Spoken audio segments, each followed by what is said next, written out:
We'll see if this will be the highlight of the evening, but definitely we will try to give some practical flavor to current trends in sustainable investing with these panelists, and let me briefly introduce them to you.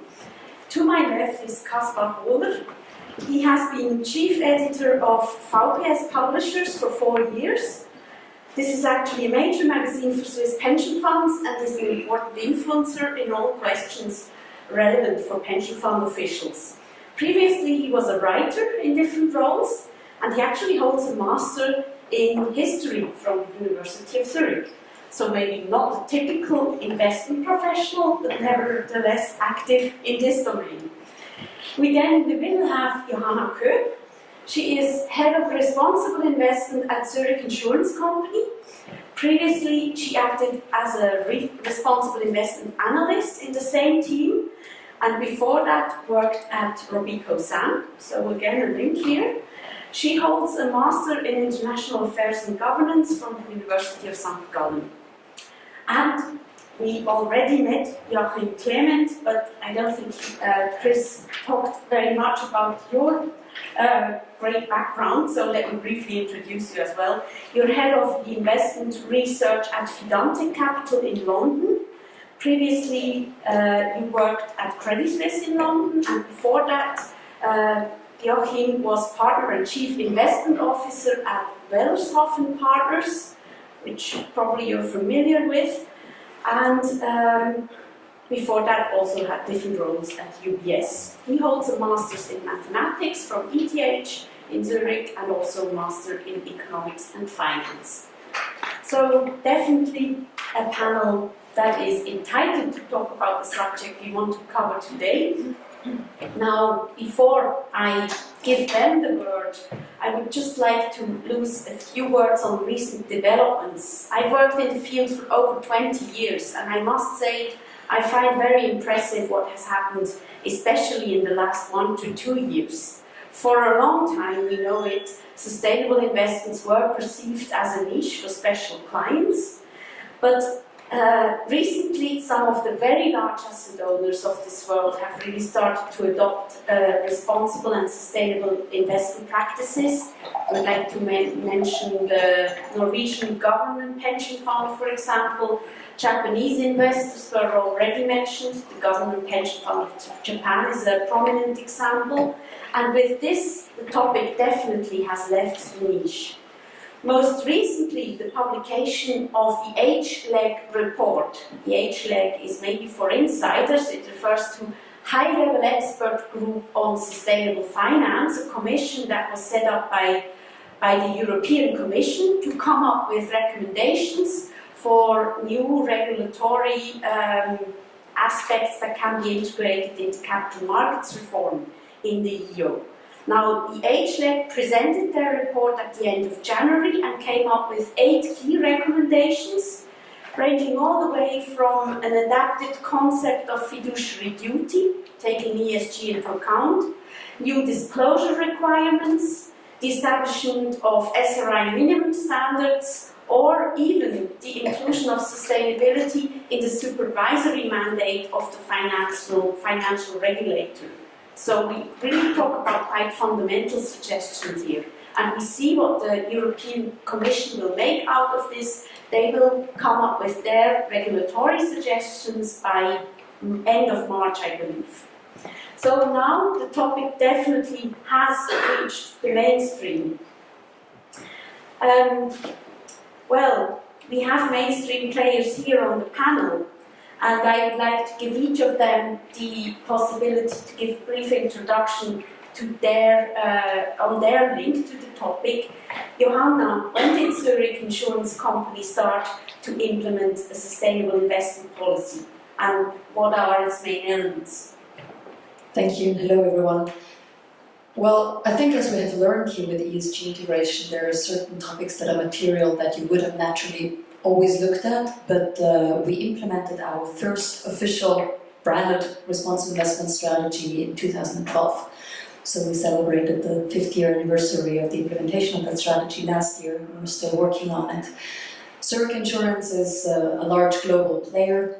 and we have around 200 billion US dollar equivalent assets under management from Santiago de Chile to Sydney, so a lot of different local balance sheets. Our responsible investment strategy is focused on three of the various strategies or school of thoughts that have been presented today. We do ESG integration on a variety of different actively managed assets, public and private equity, credit, real estate. We also do impact investment, so that's aiming for environmental and social benefits on top of financial returns. And the third leg of our strategy is advancing together, because when we started we realized we don't need to reinvent the wheel. There are some that started earlier that we can learn from. The entire sector really benefits from collaboration with peers, with academics, and also with regulators, and both ESG integration and impact investment work best when they become mainstream, so we're also very active in trying to push that forward and make them mainstream. Great, thank you. Johanna. Joachim, you work for an investment boutique in London and have worked for other asset managers before. Do you actually see ESG investing being taken up in the mainstream world, be it in your own company, amongst your peers in London, and do your clients ask for these kind of solutions? Well, if I look back, I don't have that much experience as you do. But 15 years ago, when I was at UBS, ESG investing was part of the team that I led, and it was still kind of an exotic group of people back then. Today, it is part and parcel of pretty much everything that most asset managers do, and we are no exception. The company that I work for is originally an Australian company, has an Australian mothership, as I would like to call it. And they have been involved in renewable energy investments since 2007, 2008, and have done that ever since. It's becoming more and more bigger and bigger chunk of our overall platform of products that we provide, just because of investor demand in the end. I mean, if you need some of the biggest pension funds and insurance companies these days around Europe, if you talk to the Swedish government pension fund, or if you talk to the three biggest pension funds in the UK, they are so adamant that they want to extend their investments in topics like renewable energy, like green housing, green property. Impact investing is more and more of an issue, but I would say in the UK still less so than in continental Europe at this point in time. So the UK is a little bit lagging in that respect. But when it comes to overall ESG integration, I think London is just as up to the top level as the rest is Frankfurt, Zurich, or for that matter Stockholm. Kaspar, you're in contact with a lot of Swiss pension fund representatives. Now we all know that Swiss pension fund world is probably not being famous, not famous for being a first mover. When it comes to adopting sustainable investment strategies, probably the same thing will be true. Or do you perceive a different picture? Is something starting to move on this end? Well, yes, it is. But maybe first two little remarks. The first is, as a publishing house, we do publish in two languages. These two languages are German and French, so sorry about quite poor English. The other remark is, it seems like there's a baby or a toddler around. I really like this thought, because in the end it's for him or her that we discuss all this stuff. And now to your question, no, I absolutely share your impression. For me it was quite interesting. I think it was 5 years ago that the Minder-Initiative was accepted from the Swiss population. It was a votation that brought for the pension funds the duty to use their voting rights in companies that are invested by equities, and the pension funds hated it. I was at an event of a public controlling institution, and the director of this institution said he led this institution for 20 years, and he sees a lot of pension funds, and said he never experienced in all his time in this controlling action a regulation that was more hated than this Minder initiative. for me, maybe it's the Swiss gene to be slow, but there is definitely development. The interesting question is why now something happens. And this is also my impression, or when I talk to pension funds. We made a journal especially on this topic last summer. There was a lot of interest from funds and feedback. This is good timing, we're really looking at now. I think the answer is a puzzle of different pieces, and maybe one piece is also in the Swiss reflex to avoid regulation. That they say, okay, when we do now something, there won't be a regulation that forces us to do something. Maybe.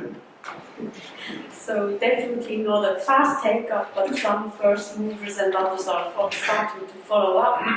But I mean, there are reasons why it doesn't happen faster. Let's stay with Swiss pension funds for a moment. Where do you see the main reasons for that? I think one reason is that the topic for years and years was mainly seen as a cost topic. Also, to mention, last time this Minder initiative was at an event that shows possible ways to implement this duty. And as Rainer said before, the question is, what beliefs do you have as a pension fund? What goals do you want to achieve? And I asked the CEO of a greater pension fund what he thinks, if they already discussed at the board what goals they want to achieve. And he said, no, I don't care about beliefs, I just want the cheapest fix. So, but from then now, I think 5 to 6 years has passed, and the topic changed also from a cost question to a risk management question, to an insight that it doesn't impact the performance like we saw. So it's always a question about the chicken and the egg. What was first? Was it first the providers that came? Where the consultant coming with the subject, where the pension funds coming with the subject, but as a whole, it got a momentum in the whole discussion. It would be interesting to hear from Johanna what made Zurich start as early as 5 years ago, but I'm sure the path wasn't always smooth as well. What were the kind of barriers that you faced? I mean, you talked to the investment specialists in your organization. Can you give us some flavor here about barriers that you faced? Sure. Where does that movement come from? I mean, I think it really started 6-7 years ago when our then Chief Investment Officer, Cecilia Reyes, realized responsible investment is a buzzword. Everyone's talking about it, so much is happening. What does this mean? What could it mean for Zurich? Is it something that we should be doing? And if so, which of those different strategies that are out there would be applicable to us? And I think when screening the space, we quickly realized that there is much better ESG data quality out there, more consistently, and that this data has financial materiality, and that now that it's here and it's available, it would, be stupid to ignore it, because we do have a fiduciary duty and we need to look at it. The impact piece really stemmed more from, as an insurance company, we're steward of a very large amount of money, 200 billion. If you translate that into GDP, that's a country the size of Peru or the Czech Republic. So every investment we make has an impact, and our business goal is to protect our clients from whatever happens to them and pay their claims when we have them. So we need to make sure that the money is there to pay those claims when they come in full and as quickly as possible. But while watching over that money, we also should have as much positive impact as we possibly can, be as much part of the solution as we can. The barriers to that was, and it seems a little bit like a broken record because those barriers are still there and are facing every large investor. And I think more broadly, maybe picking 3, those are zombies, education, and what I call the rubber band conundrum. Zombies are myths about responsible investment that are out there, and it's a little bit like a mixture of Groundhog Day and The Walking Dead. No matter how often you kill them, they keep coming back, and it's a little bit annoying. It's this responsible investment equals exclusions. Exclusions always equal small-cap bias. Exclusions always equal lost returns. Impact cannot be achieved without a trade-off with returns. All of those have a grain of truth, right? If you do exclude certain sectors, of course that can have an influence on your benchmark. You can exclude very cash-heavy sectors, but ESG integration, as we learned from Rainer, is completely different. It's a different strategy. Impact investing is a different strategy. It has a broad spectrum, and it is possible at market risk returns. So getting rid of those zombies in your own institution and for everyone else, we need to turn them into dinosaurs at some point. And that's ongoing, and we managed to do that in-house. The second one then really is education. You need to train the people that make investment decisions, and I do hope that with the CFA Research Institute here that also a lot of those insights will flow into the curriculum. That's really important. And the last, since we also are highlighting regulation, is what I call the rubber band conundrum, because we don't live in a vacuum. The world is a very complex place, and we want to move forward. So whether that's transitioning to a low-carbon economy or making ESG integration happening, you have individuals that play a role, companies, investors, and regulators. And I feel it's like having those pencils that are stuck together loosely with a rubber band. Each of those actors can take the initiative and move forward, but there's somehow this kind of natural barrier of how much you can advance until the last one that hasn't moved keeps you back and holds you back, and then you need to convince them to move forward. And I think at the moment that's politics in some regards. You're now referring to different players within Zurich or even that on a broader scale. On a broader scale, but that was also something that we needed to look at internally, because if there's someone who's important that says no, you're also trapped in how much forward you can go. But I think we've been doing great progress, and we really are lucky as an institution that we have very important sponsors that see the value of responsible investment, that also see the value of corporate sustainability as a company, and that support this. So definitely an important role for actors like CFA and SSF in getting the whole crowd forward. Yes. But I believe Kaspar, you just one short remark. You mentioned fiduciary duty, and I think it shows a little bit the change of mind, because for years the fiduciary duty was for pension funds an argument not to invest in a responsible way, because they said our duty is to provide pensions and not to save the world. It's just costs, we won't do it. And this discussion changed quite drastically. It starts to be an argument to invest in a sustainable way, because it's part of your fiduciary duty to use all the know-how you have about the financial markets, and it's just one part of the know-how of the financial markets. So this is just one piece of evidence how the atmosphere changed. I noticed that a lot, that there are certain key events over the last 10 to 15 years that kind of always triggered a step forward in the wider and broader adoption of ESG investment sustainability.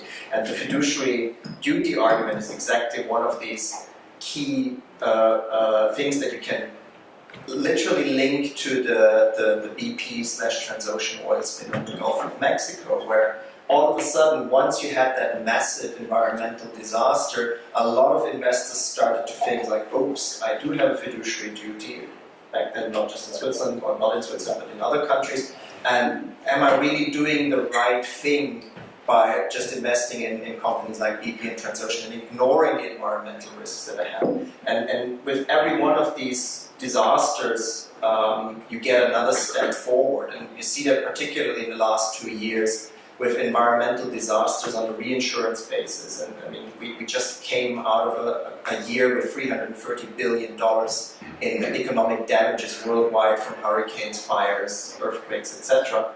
And while normally hurricanes are responsible for about 40% of reinsurance claims, they were responsible for about 89% last year. So all of a sudden, even my American friends, and trust me, if you work for the CFA Institute, you have to deal a lot with American institutional investors who literally bring up these zombies that you mentioned quite often.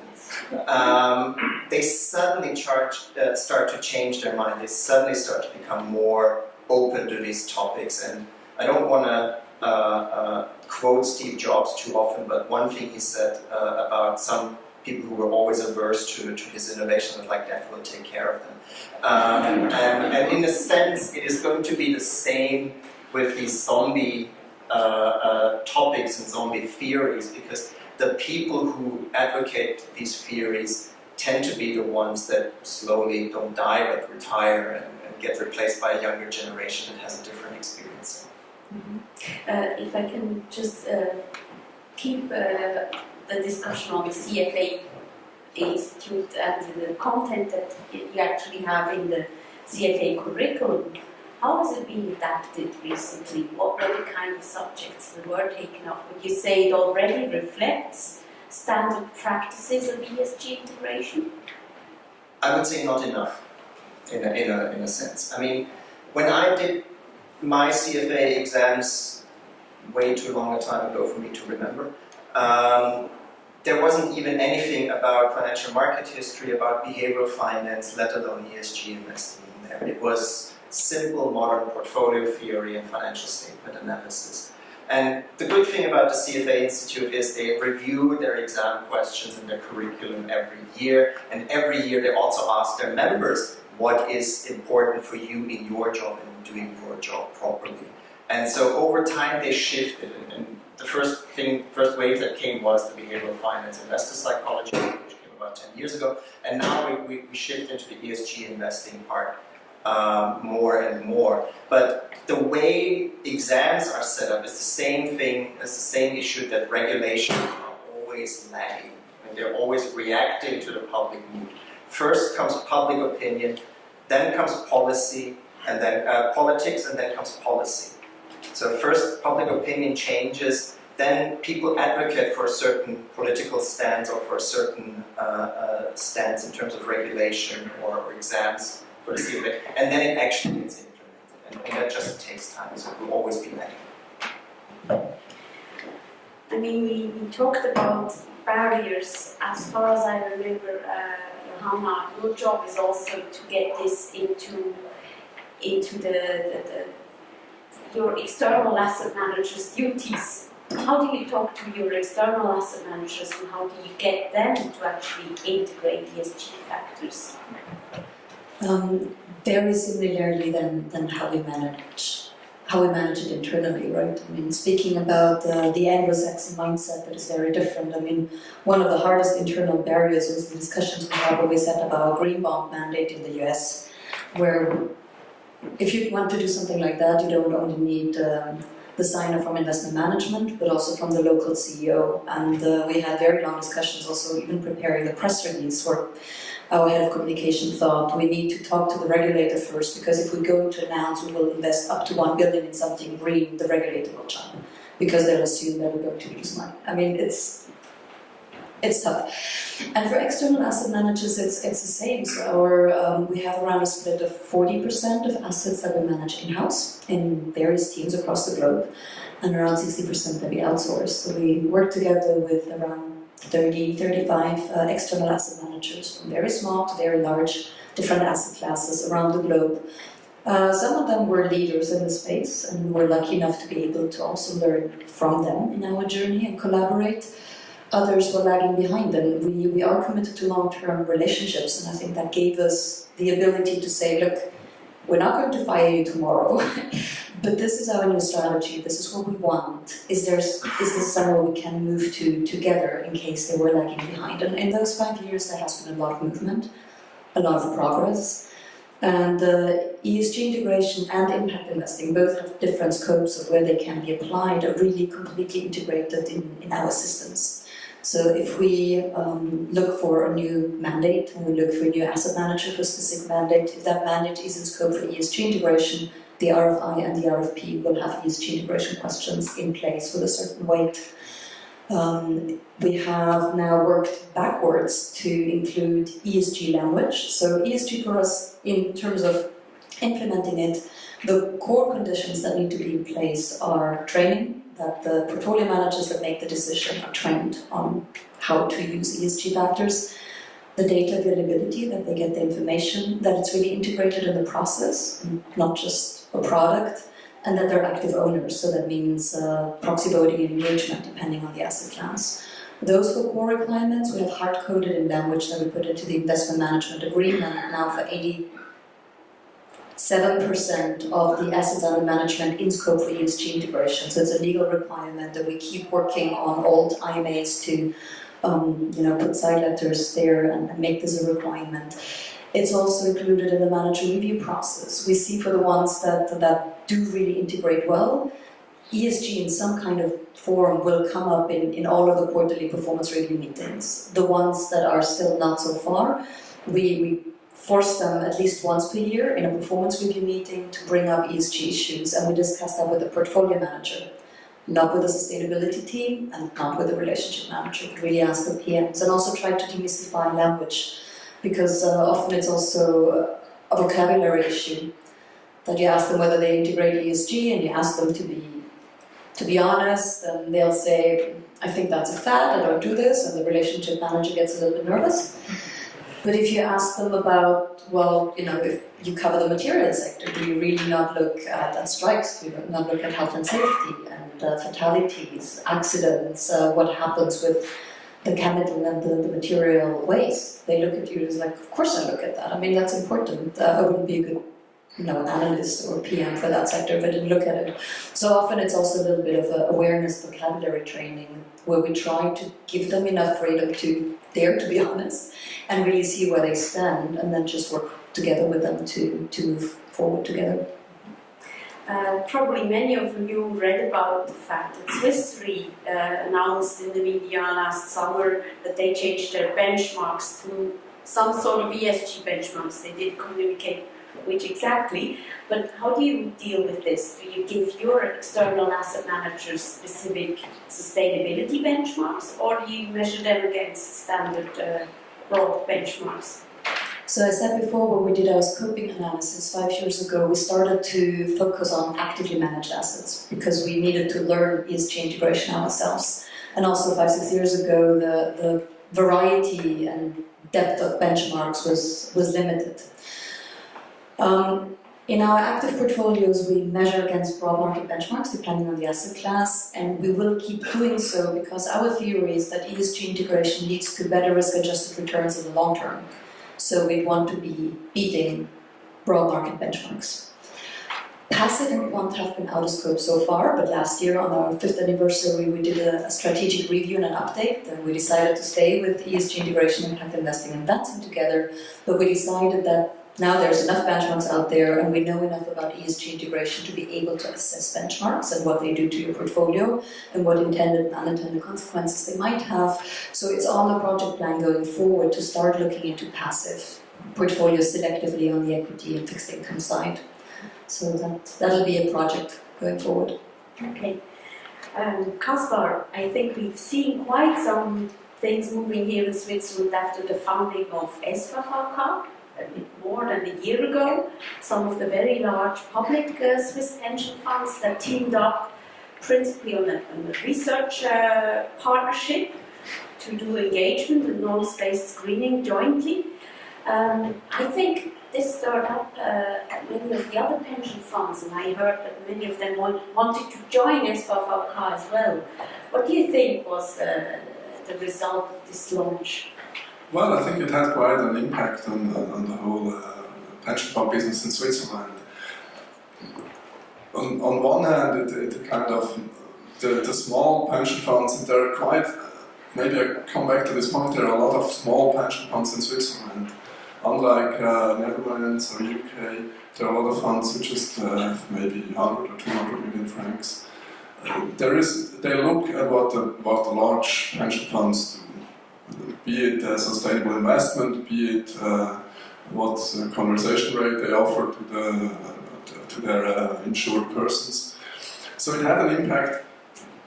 On the other hand, honestly, it's quite a minimalistic approach just that SVVK has. So it's yes, but it's near to a quick fix, let's say it like that, or it's just recommendations. So. But I don't know if the pension funds look so close to it. But just one remark, you asked about per years, and I think in Switzerland you have kind of two groups of pension funds. You have the large ones, like the ones who do the SVVK, or others who really anticipate this question of sustainability. But you have a lot of small funds that just have the capacity to do this.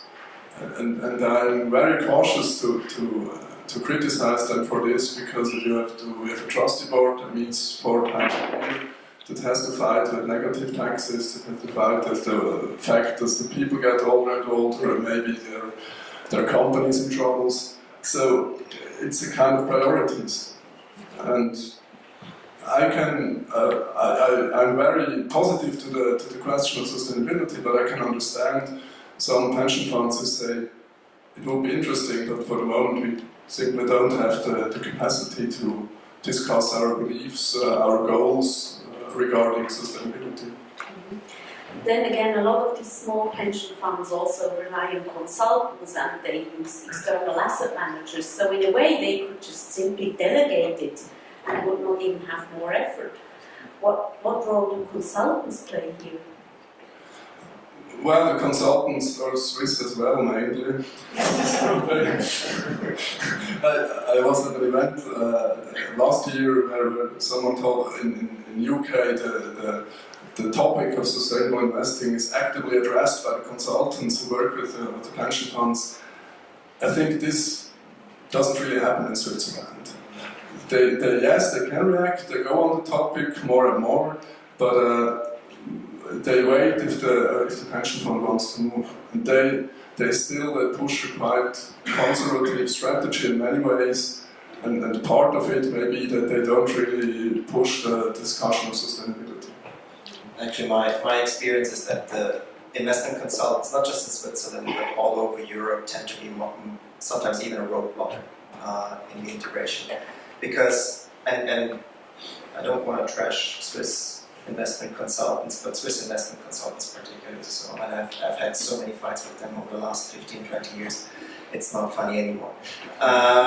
In any case, the reason, however, I can understand why investment consultants are reluctant to broach that topic with their investors, because what, as an investment consultant, do you have to gain and what do you have to lose? If you push that topic forward and your client integrates ESG criteria, asks specific asset managers, and then has suddenly an underperformance, even if it's just a short-term underperformance of a couple of quarters or 1 or 2 years, you get fired or you get blamed for the decision. However, if you don't do anything and do what everybody else is doing, you're fine. I mean, they're not going to fire the entire industry all at the same time. So the incentives are just not there for investment consultants to proactively push that topic. And that's what I see as that, not just in Switzerland, I see that in the UK, I see that in Germany, I see that in See. You mentioned your investments in renewable energy or energy projects. That could be an interesting, add-on into a portfolio to also diversify. Can thematic sustainable investments be an attractive contribution to performance? I mean, you're talking to somebody who's further specialized in alternative investments, so yes, of course it can. And renewable investments was kind of the start. By now we do everything from real estate to infrastructure, etc. And even if we talk about topics like infrastructure investments, the ESG component is becoming more and more important there. And if you make an investment in direct infrastructure, equity or infrastructure debt, whatever it could be, investors by now ask what kind of projects are there. And if it's your run-of-the-mill Chinese harbor, you have a really hard time selling that product. And these thematic topics are basically where I would say my experience is it's kind of on the border between ESG integration and moving over to impact investing. It's to a large extent also signaling to say we want to do the right thing, and with our investments we want to support projects that are not necessarily dedicated impact investments, but that definitely don't do harm on a social, environmental, or other perspective. Mm-hmm. But in terms of risk-return profile? Definitely no difference. No difference, actually. And if I mean, this is really an honest opinion, not just because I work for this company, is renewable energy, in particular solar energy, has about the best return profile that I've seen in the last couple of years. And if I would look forward, that would be really something to to look at. Obviously, the reason why that is the case is because so many people got burned in 2011, 2012 when solar energy stocks and solar energy investments were just kind of going down 80-90%. And that is still ingrained. As I'm talking about zombies, people don't forget these experiences when they come horribly wrong in the past. Just, I think it's a very interesting topic. The thematic in investments or also the clean energy. There's just one small part of it is also the risk of a zombie, which means I heard from pension funds who said, ja, jetzt haben wir das Windräder im Portfolio, jetzt sind wir nachhaltig. Now we just invented about 5 million in a renewable energy fund, so done, problem solved, we can come back and it's okay. So this is the zombie part in it, that it eases to stop the process. But then on the other hand, of course, we hear from very large investors that, for example, divest from coal and instead add renewable energy to the portfolio to hedge climate risks with a different approach as well. Climate risks, another topic that is definitely important for investors. What do you make of climate indices? Does it make sense to just focus on one aspect out of ESG? What's your opinion on this? I don't have any academic study that I can quote. Alexander actually be able to help me there. I'm always for a holistic approach. I think just focusing on one area can work if you want to have a dedicated impact investment or dedicated investment in that specific theme, and then you focus on that. But if you want to do it as a pension fund or even as a private investor with your own portfolio, look at it from all angles, because it's just, otherwise you just go down one rabbit hole and you feel really good about yourself. And my comparison is the CEO of BP, who was really good about his environmental track record until a certain day in 2010, April 2010. When suddenly all your focus on environmental aspects was overshadowed by risk management and crisis management and the lack of capabilities in that area. I would probably add to that. I think climate change is an important part of ESG integration, specifically the E. It also has some social components. And I would underline that only focusing on that one and ignoring the rest is certainly not helpful. But then again, climate change is becoming so urgent that it's probably one of the underlying topics that have an ESG integration aspect, but also an impact aspect that you simply can't ignore. So it should be part of the mix, but it should not be the only focus. And I think actually for Swiss pension funds, it's from ESG, the E is the one with the most pressure they feel at the moment. On one hand, there are quite a lot of NGOs, the WWF, the World Wildlife Fund, doing publicity, public campaigns to force the pension funds to say what they do about climate change. There is also a State Department of Ecology, the BAFU is pushing a project to screen the portfolios. So I think this is, from the three parts, is the one that is quite the most actual in Switzerland for the moment. Even if I agree totally that it doesn't make sense just to fix this one. And if I just may add, I mean, Rainer already mentioned the United Nations Sustainable Development Goals. That is actually a really holistic approach to figuring out. And that, I think, is the next step of where ESG integration and ESG investing is going, because when I talk to institutional investors, they all recognize that UNPRI is kind of standard by now, or at least widely accepted. ESG investing is widely accepted. But what they're trying to grapple with and what they're struggling with at the moment is how do we translate sustainable development goals into something that we can implement in our portfolios. And nobody has an answer to that yet. But that is, I think, what the next 5 years is going to bring. And if we look at the sustainable development goals, it's only number 7 that touches on climate change. The other 10 plus, 16, yeah, whatever. Neither do I. In any case, the other 16, look at food security and many other topics that are just as relevant and that need to be somehow integrated in your investment process. And that's really a hard thing to do at this point in time. We have to. Yet focusing on climate change, Johanna, did Zurich Insurance Group take part in this trial by Foen that Kaspar mentioned? Yes. What was your experience with it? So maybe two things. One thing that I just wanted to say before, in general, piece of warning. I mean, we live in a very complex world, and ESG is complex. So something needs to be done, and you should all think about ESG integration, impact investing, exclusion screening, whatever fits your organization. But the biggest danger is to be too simplistic, because the devil's always in the detail. You need to give yourself time to understand a tool, because any tool is only as good as its limitations.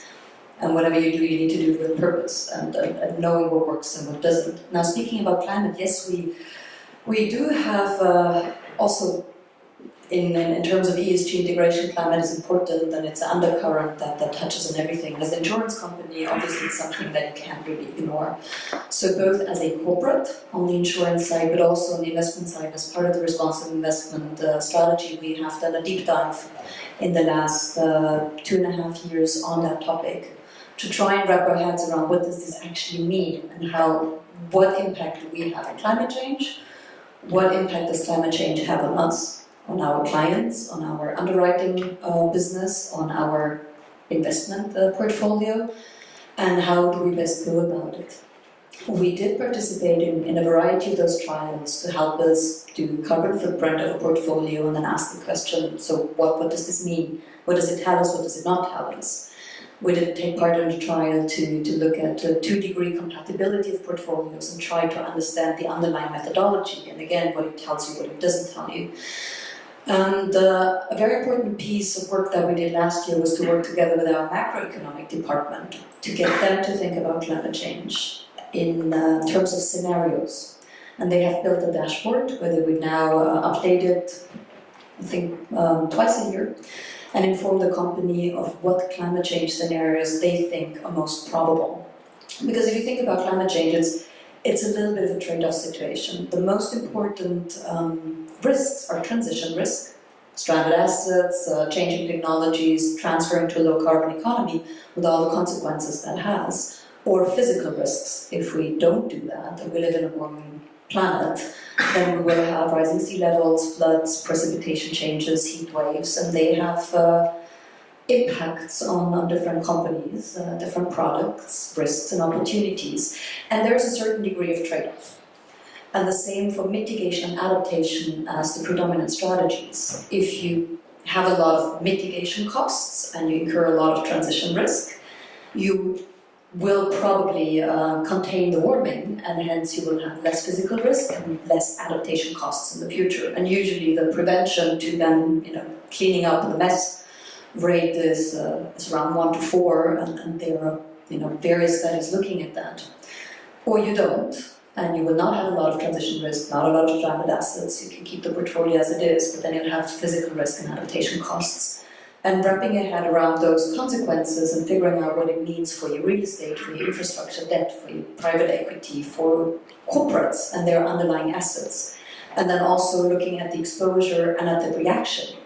Which corporate is how exposed? How good are they in realizing it themselves and fixing the problem and changing their supply chain just in time?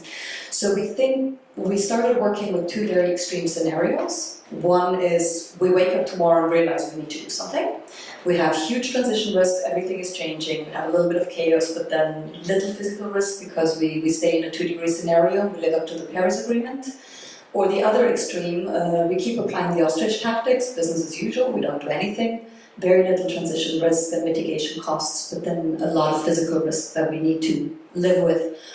And at the moment, we see that actually the probability of containing warming to below 2 degrees and reaching the Paris Agreement at this point in time looks less likely than it is likely.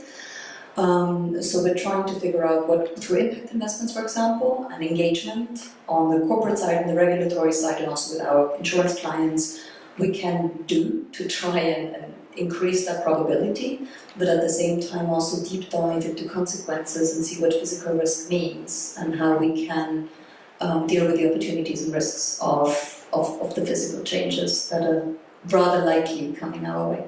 So a very sophisticated approach in dealing with these insecurities we currently see in the markets. Now it's time to open up and give you the opportunity to raise some questions. And Kelly has a microphone. Who would want to break the ice and pose a question to one of these panelists? Who wants to make a start? There's a question back there. Thank you. My name is Tada Döstle and I work for HCM International. And we're currently trying to find a way on how to integrate those ESG factors into salary and into actual compensation. And that's why I have a question to Mrs. Koeb. You mentioned before that you require the companies that you're invested in to talk with the employees and performance reviews about ESG. And my question was, how does it work? Do you have experience with the integration of this? And coming from performance management, have you seen any trend to not only talk about it, but also then to kind of have an impact on the actual compensation? Right. I think what you're referring to is the work that we do with our external asset managers, like get them to do that. ESG we have a system of scoring our external asset managers and comparing them to each other. We have a manager selection and also, if necessary, deselection cycle. And there are various components that flow into that. It's performance, of course, it's fee structures, it's the overall relationship, quality and the services, tangible, intangible, that you get. And ESG integration is also part of that. So we have long-term relationships and we try to motivate our asset managers that are lagging behind on ESG integration to jump on that train. But we've also had more critical discussions with those that a few years down the road still are moving. And also in manager selection, ESG integration is not yet a knockout criteria, but we very often see that the ones that are better in responsive investment tactics are also better on different other aspects. And internally we have worked on formulating minimum standards and best practice and certain requirements and also knowledge competencies that we attach to job profiles. And that we have in the objectives that are cascaded down through the organization. So a local CIO might have a very broad objective that just means support responsible investment on my balance sheet, depending on what is its scope. But then a portfolio manager will have a goal of ESG integration, or if they have an asset class where you can do impact investment, they might also have a goal of to the degree that makes sense and where they have the supply to increase their impact investments. And all of that is part of the objectives, and they will also flow into our performance measurement as employees of Zurich at the end of the day, and also influence performance and remuneration to a certain degree.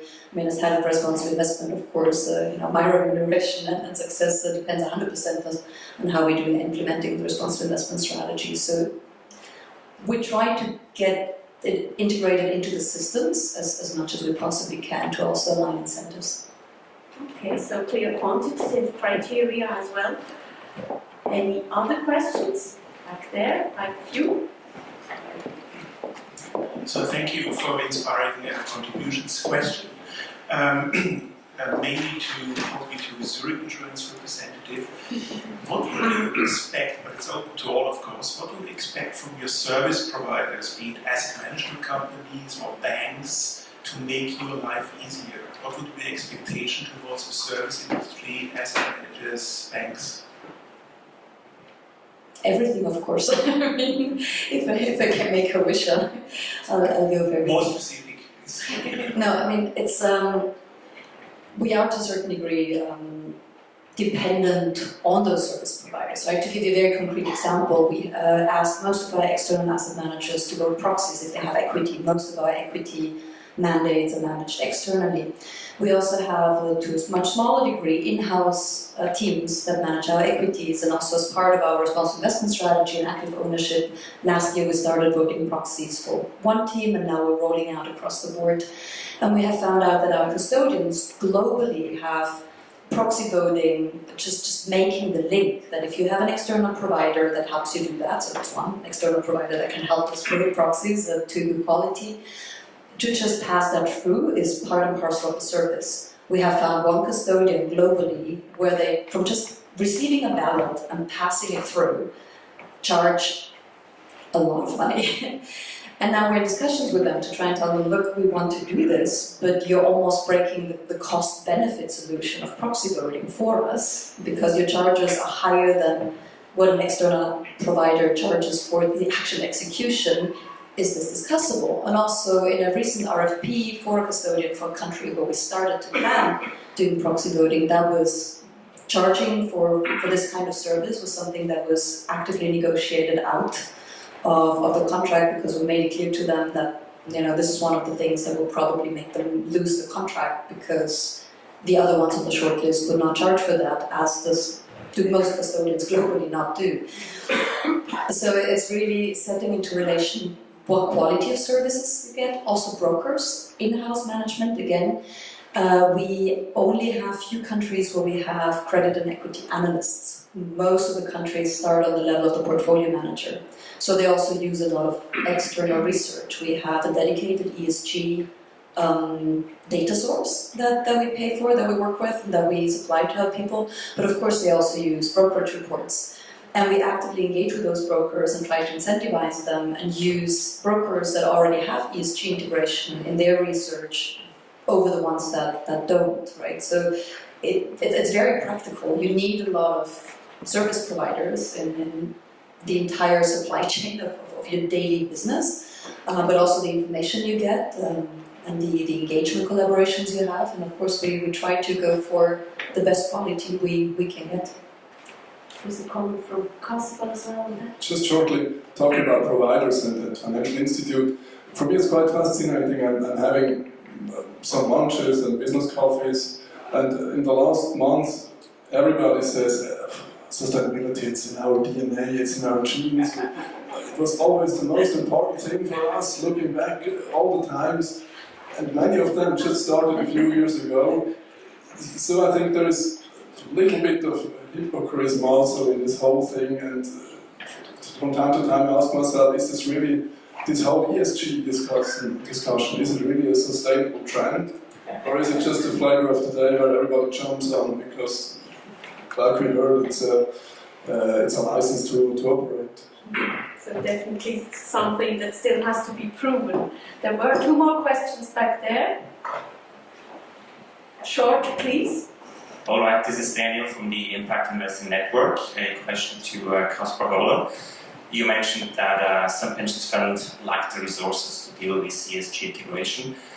In your opinion, what would be needed to happen, or what would be the best measure within the pensions fund sector that those pensions funds are able and also willing to invest more in ESG? Well, I think they're on the way.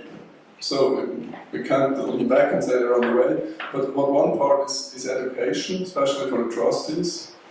Because when I think at the presentations, the two we have, they were really interesting.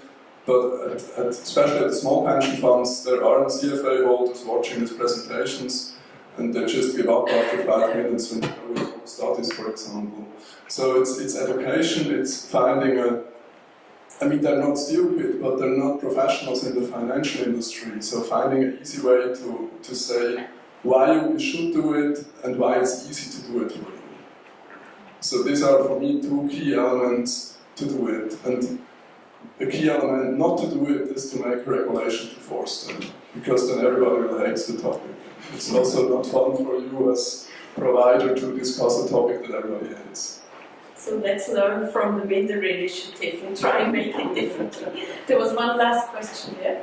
I'm Rotten, I work for Seagull Capital Advisors. I'm actually one of the consultants that are actually pushing sustainable Sabine Mark, your company before. The question to Ms. Koeb, you made a distinction between ESG integration and impact investing, and I think it's a crucial distinction. We know there's a lot of impact washing providers coming, okay, we sell an impact strategy, and it turns out to be just a pure ESG strategy. And in my eyes, impact investing is more an ingredient for private markets. But in your portfolio, do you actually have investments in the public space that you actually really call impact investing, and how do you track the impact? Sure. Our definition of impact investing is very close to the one of the Global Impact Investing Network, GIN. It's investments that are profitable and that have an intentional and measurable positive impact on either the environment or social topics.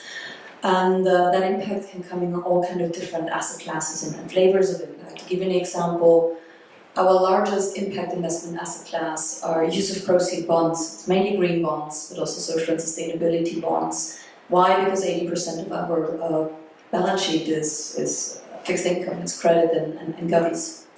And there, as a fixed income instrument, green bonds really have an intentional way of focusing money, right? They're ring-fenced, at least virtually, and they're earmarked to an environmental project. Although for 95% of them, they're plain vanilla structures, and they have recourse to the issuer. So it allows you to, within existing portfolios, with a plain vanilla instrument that everyone is used to, start targeting and picking the environmentally beneficial topics within a corporate or within a municipality, or now we even have sovereign green bonds and also a lot of supranational bonds. Those were actually the ones that started to work with this instrument.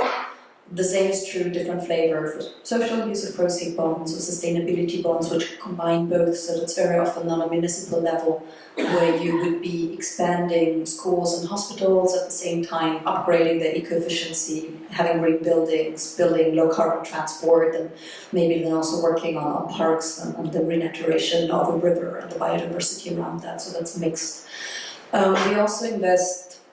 So green bonds, we have about $2.4 billion equivalent at the moment, around $300 million equivalent in social and sustainability bonds.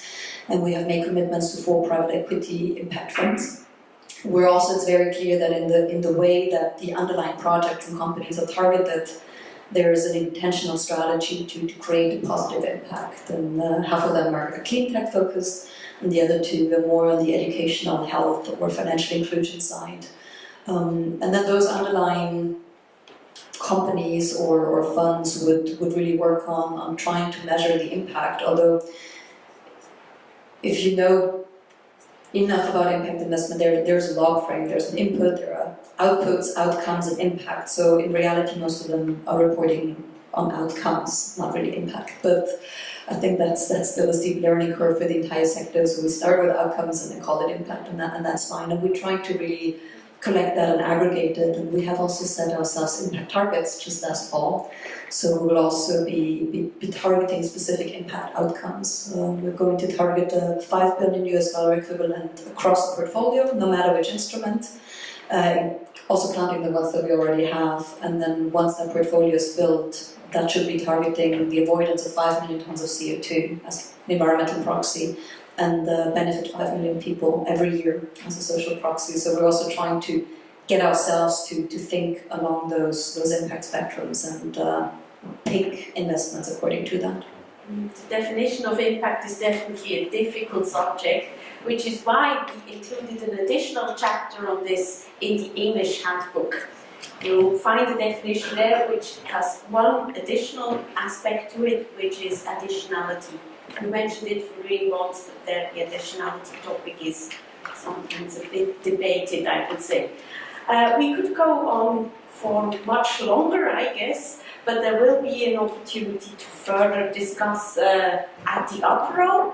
I would now like to close this panel, and please join me in thanking the panel very warmly for their contribution.